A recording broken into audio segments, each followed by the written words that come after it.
Hey, Luke. Hello. Have a seat. Oh, that's loud. There was a lot of wordplay in that short introduction. Getting high, elevate this and that and the other. But Luke, it's fantastic to have you here. So as that short introduction said, we're now taken to the skies. I love this project. So it's a case study project we're going to look at. Let me do a little introduction for you, Luke. Just while you're doing this, I think this should be playing, but I can't seem to. Guys, the tech guys, maybe. There we go. Oh, okay, super, brilliant. So Luke is an industrial designer and co-founder of London-based Pearson Lloyd. He studied industrial design at Central St. Martin's and went on to complete a master's in furniture design at the Royal College of Art. After graduating, he worked for fellow British designer Ross Lovegrove, as we said yesterday, who's he? No joke. While also producing independent furniture and seating projects. And in 1997, he and Tom Lloyd formed Pearson Lloyd, who magpie-like, that's your description, you span furniture, transport interiors, product design, and public realm systems. And you seek to address design challenges with clarity, functionality, and attention to context. And in 2008, Luke and Tom were awarded the distinction of Royal Designer for Industry by the RSA, by the Royal Society of Arts, which is if you don't know, which is a huge accolade. So, we're looking at your Lufthansa Allegris business class project.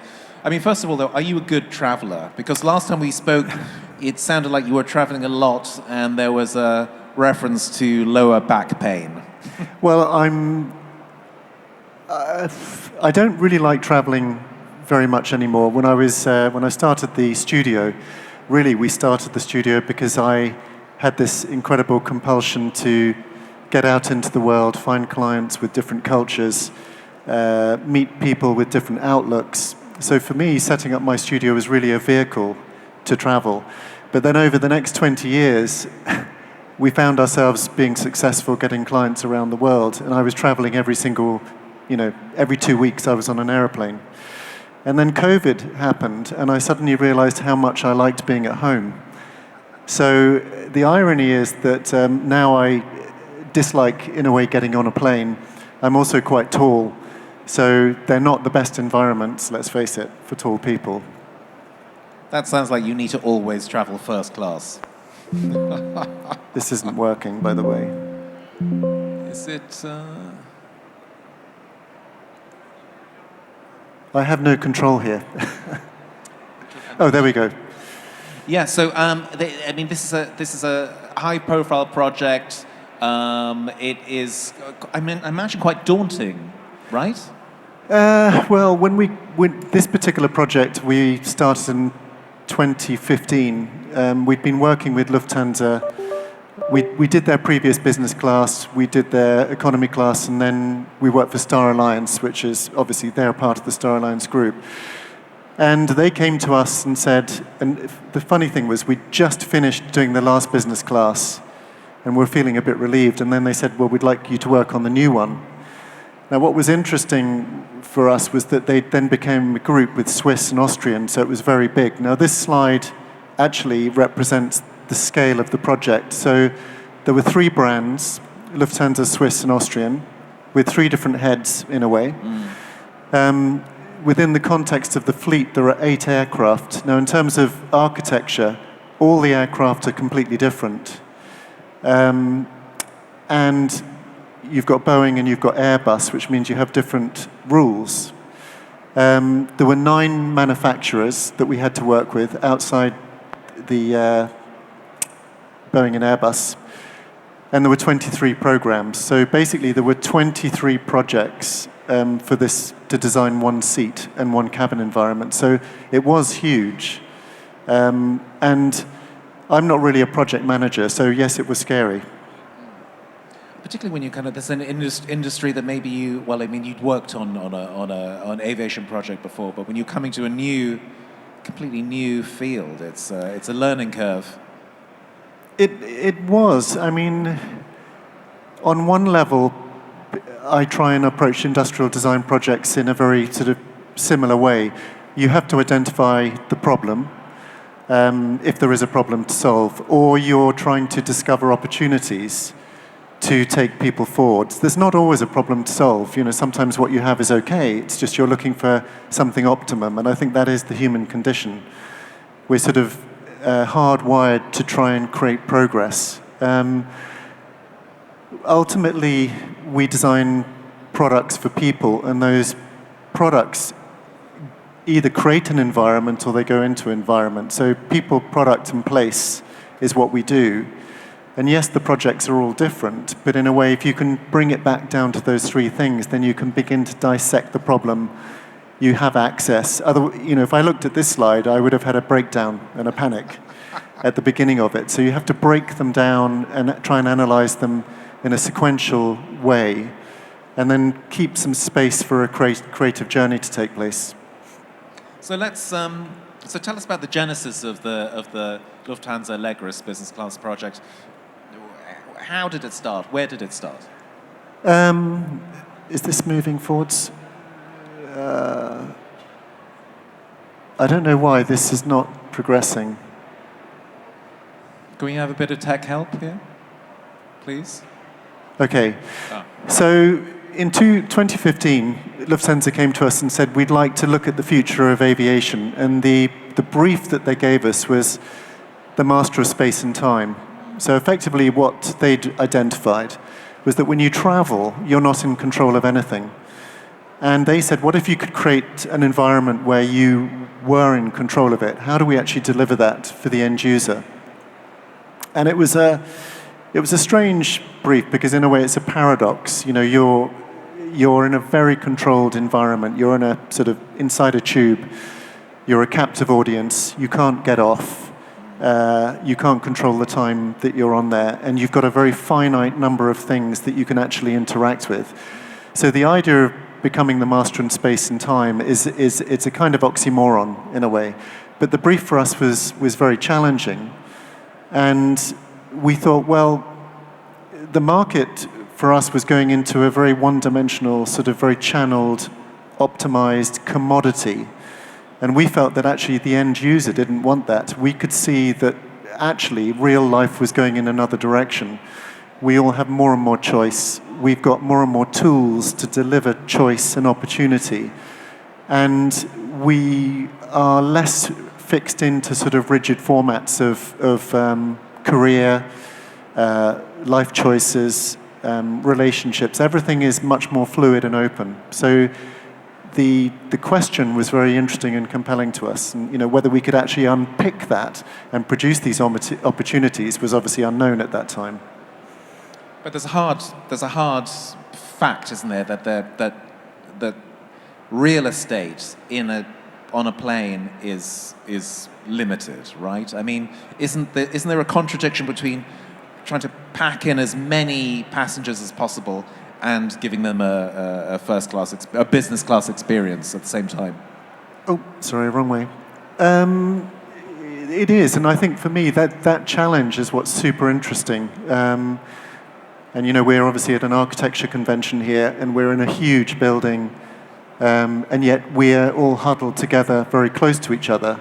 In fact, most of you are sitting much closer than you would naturally do, because we've got the stage and we've got this format. And in a way, we have to think of this environment as doing the same thing. We're building some moment which has a series of restrictions, opportunities, and pressures. So this was one of the slides. In fact, what we did is I traveled around the world for 6 weeks and had a series of workshops with lots of different seat manufacturers. And this was one of them. This was France, I think. He looks French. And, well, actually, that's Dr. 𝗬𝗏𝗿. And I probably can't tell you the full story because it's being recorded and videoed, but this guy was the ergonomist, and his job was to make sure our decisions were solid and based on some fact. And it was a little bit comical because he's in a bed. This is called Relax 2, which is one of the postures. This posture was found by NASA to produce the least amount of stress for the heart. So if you're in a long journey, this puts you into the most relaxed. It's actually better than lying down because your legs are higher than the heart. So your heart is doing the least amount of work. So if you want to really rest, this is the position. Now, Dr. 𝗦𝗽𝗲𝗿 was 1.95 meters tall. So having him as the tester for ergonomics seemed slightly comical. Anyway, one night in Japan, he disappeared with a load of very small Japanese ladies because they thought he was rather exotic. But the image on the left is basically what we did. We built a lot of different layouts. Then we looked at the parameters and we tested them in terms of what are they delivering the end user in terms of experience. And at the end of the day, it doesn't matter how practical your solution is for the airline. If the end user doesn't have a good experience, it's failed. So from the earliest sort of stage in the project, what we were trying to do was build a brief that created an expectation for experience and then delivered on that. So we spent about a year testing our provocations and our scenarios to see whether they actually did what we thought they might do. And then the actual the research, getting into the research, what did this look like? Oh, wrong way again. Sorry, I'm struggling today.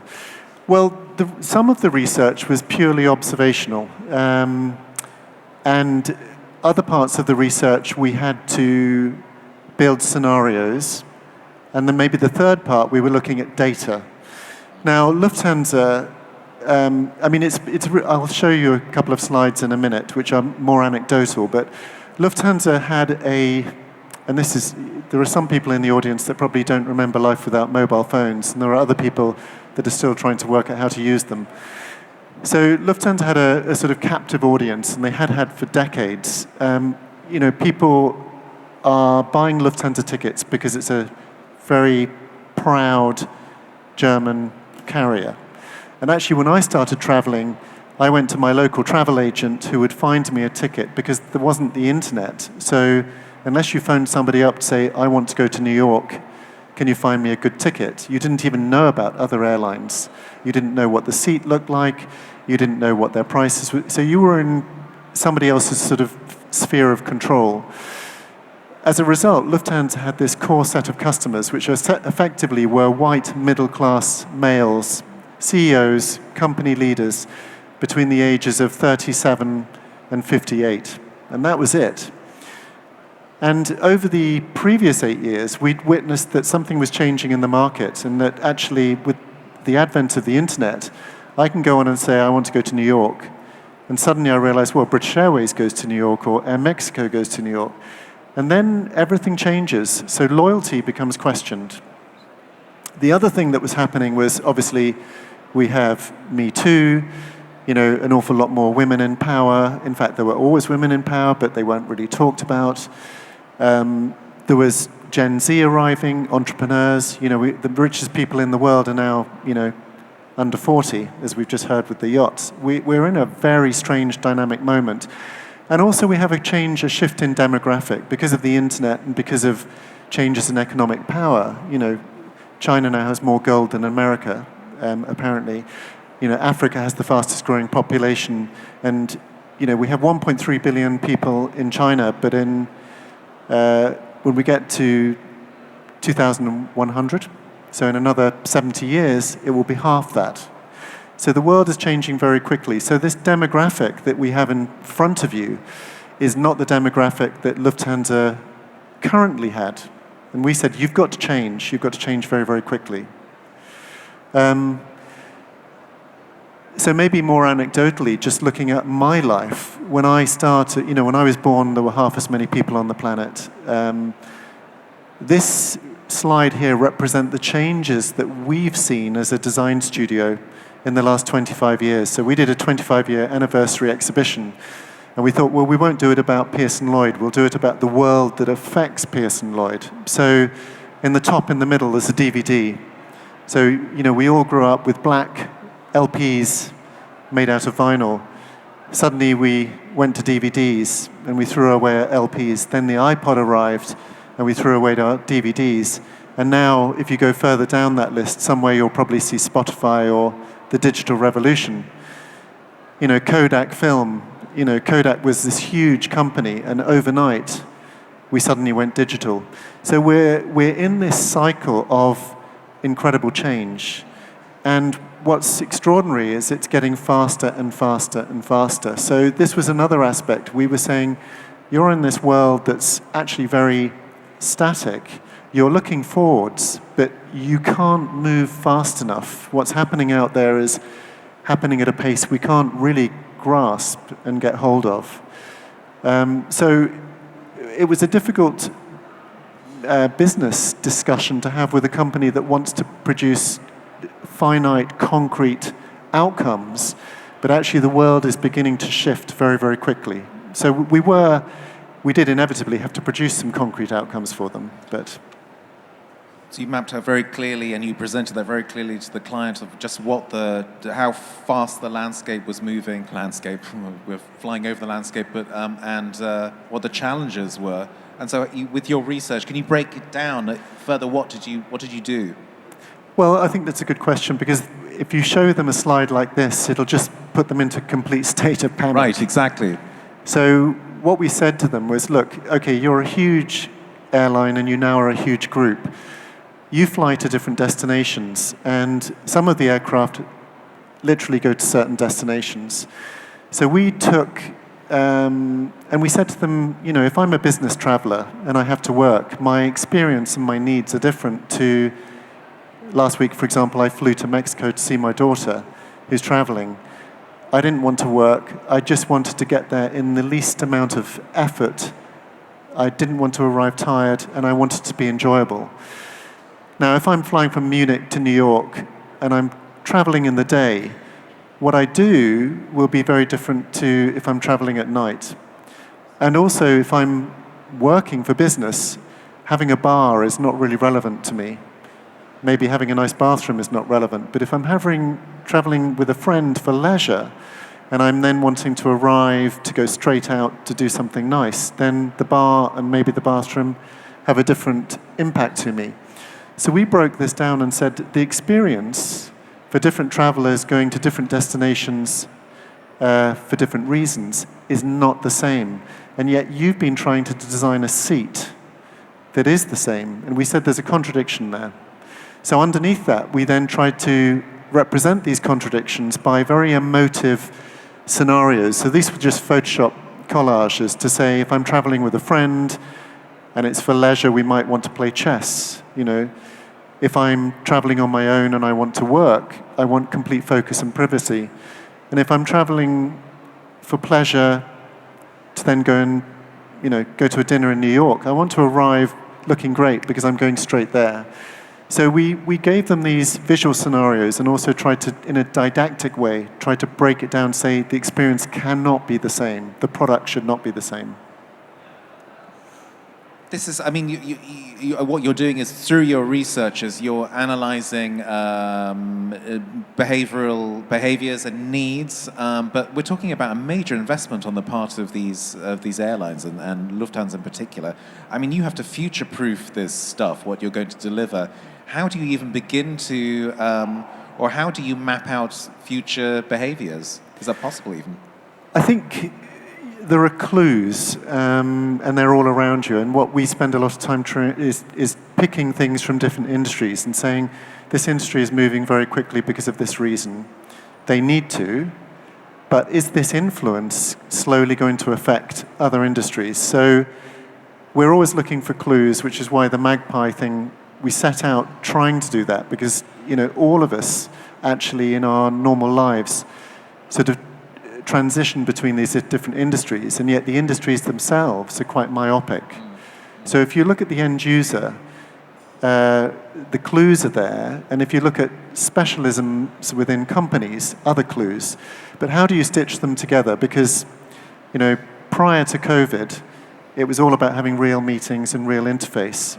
But in a way, I could be delivering this digitally to you. The technology is there. Is my physical presence here actually delivering anything more special? Maybe not. We're hanging onto an old model. And then we have disruptors. We had the internet for the last 20 years, and if I want to find something out, I go onto Google. But now I have essentially an avatar, which is ChatGPT, which does the research for me and synthesizes it, and a whole load of other things. So most of us, probably 30% of the people in the audience have not really done much with these new AI programs. But they're going to upset everything from the jobs that we do to how we do the jobs to who's doing the jobs. And so the reality is we can't predict the future. What we are in the business of is our best guess, in a way, or our best, let's say we're sort of lining up the clues and trying to find the ones that are most stable and give us the most opportunity for safety. But clearly, when we've got real disruptive technologies like this, it's going to be very, very difficult to do that. I think the only thing that's solid here is me and you. We don't actually change that much. I mean, you can do your dating online and you can have a kind of relationship with an avatar, but it's going to be a long time before that physical experience becomes real. Luke, so I was thinking about how when you come to to designing for a new a new industry, a new field that's unknown. I was thinking about Donald Rumsfeld. I don't know if this name means it. The unknown unknowns. What are the kind of challenges that you wouldn't imagine you have to consider when you're working on an aircraft interior? I mean, were there certain assumptions you had at the start which turned out to be completely false? Yes, and so we worked at the first slide. There were 3 manufacturers for the seats. The first thing is that each manufacturer makes the seats in a completely different way. So 2 of them made the body of the sheet with basically crushed composite. So it's like a honeycomb that's crushed in a mold with heat. And it's a huge investment to make these. One of them makes it out of folded aluminium in a sort of origami-like way. Completely different process. So we had to unlearn one process to relearn the other one.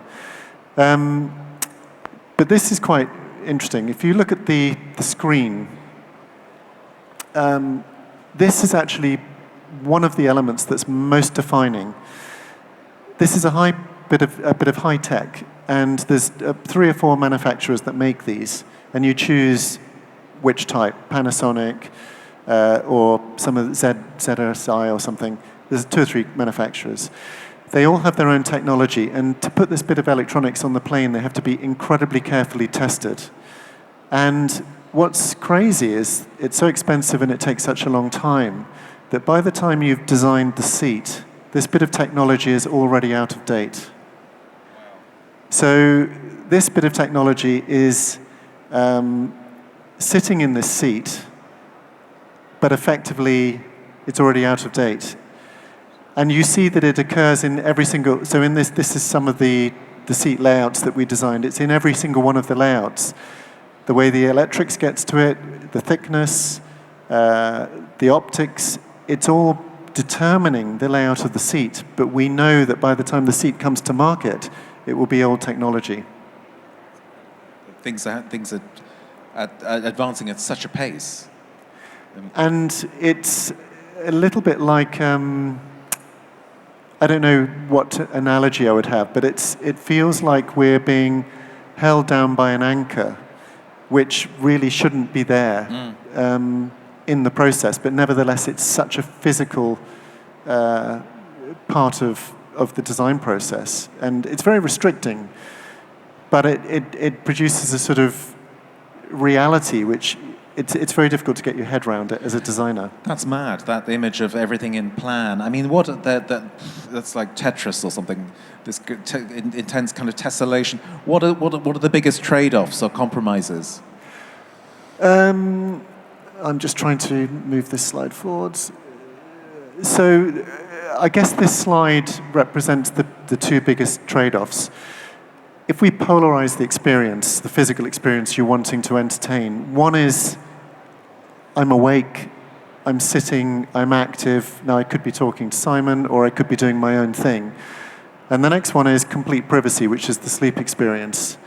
You've got a completely different ergonomic postural requirement there to being in a bed on the same object. So you don't sleep on your chair at home. You go to bed in a different room for very good reasons. And yet we're trying to build an environment, a single environment, that caters for your awake experience and then makes you feel comfortable in your sleep experience. So if I had to polarize it, it's a completely wrong ambition that's being built into a brief, and it's just the reality of things. That's how the inside of aeroplanes currently, that's their business model. Now, in a way, I don't understand it. I don't know why you can't go to the bed space and then go to the active space, but you're trying to move a supertanker. Now, for an airline to actually be brave enough to do that, they'd have to be really out there, and it's just too expensive. So it moves very slowly. I mean, it comes down to profit, doesn't it? And we talk about real estate, I came to your studio a couple of years ago to do, I can't remember why I came to see you guys, but while I was there, Tom showed me a one-to-one mock-up, I think, of one of the Lufthansa seating designs. And you were like, no, don't show him. It's all completely kind of top secret. So I had to immediately forget it when I saw it. But this was a really, I thought, very interesting way of working in this kind of one-to-one scale. Is this how you always work? And whose bodies are you using to test here? Well, I think the first thing is, yes, we work physically all the time. And I think I was thinking about it lying in bed this morning, actually, that architects don't have this privilege in a way. Because I'm working at a sort of human scale, we can build in environments that, see if we can go back to that. We can build environments and test them in the same way I'm sitting in this chair. I can check the height of the arm, I can check the feeling of the back. When you're designing layouts that millimeters matter, and the sensorial, just to answer in another way, there's two bits of my brain whenever I'm designing something. One is physical ergonomics. Do I fit? Does my head hit something? Are my shoulders too wide? Am I too close to the person next to me? Purely from a physical perspective. And then there's the emotional one. Do I feel too far away from Simon? Maybe for 30 minutes you don't mind sitting next to somebody you don't know. So there's a physical and there's an emotional side. And the only way you can really understand whether those are working is to build an environment and test it. So when we were working on this program, we tested around 60 layouts in CAD with the Post-it notes, and that's a lot. And then we chose out of that 8 layouts to build physical models. So this was in one of our workshops. We had 3 studios at this time in London. And we designed the spaces, and then we built them in cardboard and tested them. And we tried to test them with different ergonomics. We had a different age range in the studio, but then Lufthansa would bring in their staff. And then the next stage was we down-selected from our models, so we were building more than 8 at this stage, and then we down-selected to 8, and we built 8 replica plane interiors with different layouts in Frankfurt and brought in real passengers and tested them over a couple of days to see how they felt in the spaces. And then we down-selected again to another sort of resolution and built even better models and did the same thing. And then did the same process again. Yeah. So this took about 3 years. It's a long haul, to use an expression, isn't it? It was a journey. It was a journey. Yes. So this is specifically a project for Lufthansa. How do you express a brand? How do you express its identity through an interior? Well, the odd thing was that on one hand this project was a living, breathing animal in terms of physical experience. And it was, as I probably explained, it was very, very technical. Millimeters, different aircraft, different vendors. But at the end of the day, the customer has to walk into here and feel it's the brand. So Exactly. simplistically, that's first point of contact is you're buying your ticket. Right. Next point is arriving at the airport and going to the lounge or walking onto the aircraft if you're not business class. And then it's the simplicity of materiality. You know, what does this feel like when I'm touching it? What does it look like? And even what does it sound like? Because different materials have a different haptic. So we were working to a brand palette with Lufthansa that we were also developing. On the left-hand side, you can see Lufthansa. So we developed all the materials for this. And on the right-hand side is Swiss. Same seat, but had to deliver a completely different visual experience and a different haptic because they have different brand values. And how do you go about specifying materials? So you developed all the materials yourself, or do you actually go shopping as well? When it comes to materials, when it comes to finishes and so on, where do you? It was a complicated process. For example, the shells have a plastic shield on them. And with one seat manufacturer, they work with certain suppliers. And Boeing and Airbus also have different safety standards. So sometimes we had to develop the same material with two different suppliers. Is one safer than the other? Oh, does one have higher safety standards than the other? I'm guessing the Europeans have higher safety standards than the Americans. Maybe you shouldn't answer that. Sometimes it's down to interpretation. So it's it's above my pay grade. A grade. So here we have basically top row is Lufthansa, bottom row is Swiss, even different photography. So different materials, different photography. Some of the finishes actually make you feel different in the seat because some are cold and some are warm. But just in terms of the technical detail of developing it, the seat has a completely new technical heating and cooling system. So it blows warm and cold air through the seat material so that so this comes back to the brief, being in control of your seat space, master of space and time. So you press a button and I can control my seat space. You've probably all traveled and felt I was too hot or too cold. So in our seat, you can actually control it. But as a result, we developed this textile and the visual appearance, but we then had to develop the technical side so that not only did it wear properly and feel right, but it let the right amount of air through. So we developed over 200 samples to get it to look right, feel right, and then deliver the right cooling and heating, which I would have never imagined as a product designer I would have had to do, but also that it would go to that level of detail. It's absolutely incredible. I mean, this is a real the German expression is a Gesamtkunstwerk. You know, Possibly. It's like a total work of art. This is, I mean, as I said before, this is a major investment on the part of an airline, and you know, they are profit margins are not the greatest, depending on how the macroeconomy is performing. They want to see a return on their investment, and of course they want their new interiors to last as long as possible. How do you future-proof these interiors? How do you build in you know, repairability, you know, replacements of certain elements, you know, the ease of maintenance, low-cost maintenance, and so on? How do you ensure that that's baked in?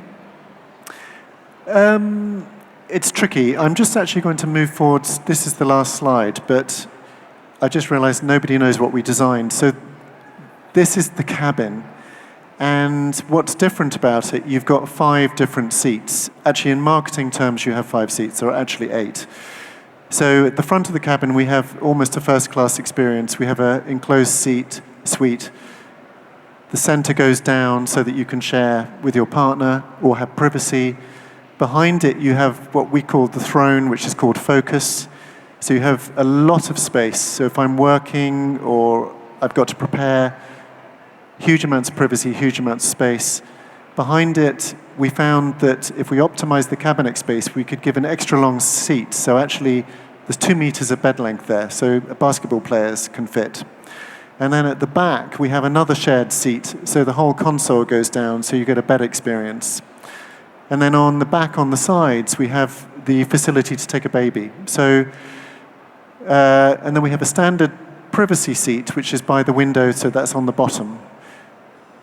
So the first thing we did, this is completely unique. There are different seats in one business class cabin. Now that sounds crazy, especially when you're launching it with a German company and it's all about efficiency and modularity. And if you think they designed the Volkswagen Beetle, it was all about how do you build something? Standardization. Standardization. But we'd sold the narrative about change, and they could see that they needed to do something different. So to safeguard that, we said it's got to be very sensible at the same time. So actually, this is a slide that we produced for the costing, because they said, we're going to pay you for 1 seat, and we said it's not 1 seat, it's actually 5 or 6 seats. So you need to actually pay us for this big extended product. But also, we're going to design it just like buildings in our modular, there are kit of parts. You have differences within the building, but you're trying to get an economies of scale with the same part that might be used in multiple times. And this is actually what we did here. So each colored part represents unification. So the mechanics, the blue part of the seat, is identical. The yellow parts with where the monitor goes, that was identical.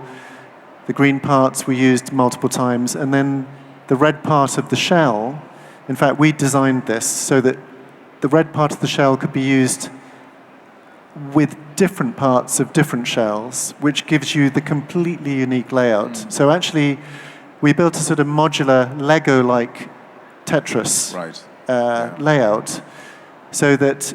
And then what was interesting about this, if you remember the first slide where we had the 8 aircraft, the bits that aren't modular could then be flexed to produce a completely optimum performance-driven outcome for each plane. So there is no wasted space on any plane, which is also sort of unique. Right.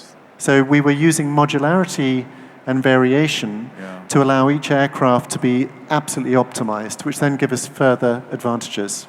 This is a business class cabin, but this is really, maybe this sounds cheesy, but this is a first class project. It really is. Unfortunately, I have to wrap it up here because the guys, we went massively over time because it's so great. And then they added extra time. They reset the clock for 𝗦𝗍𝗲𝗍, thank you very much, and which we've now gone over time as well. So a big round of applause to Luke Pearson from Pearson Lloyd. It's a brilliant project. I don't know if any of you have flown business with Lufthansa or Swiss, but if you do, then thank you to Mr. Pearson and his team. Thank you, guys. Thanks for listening.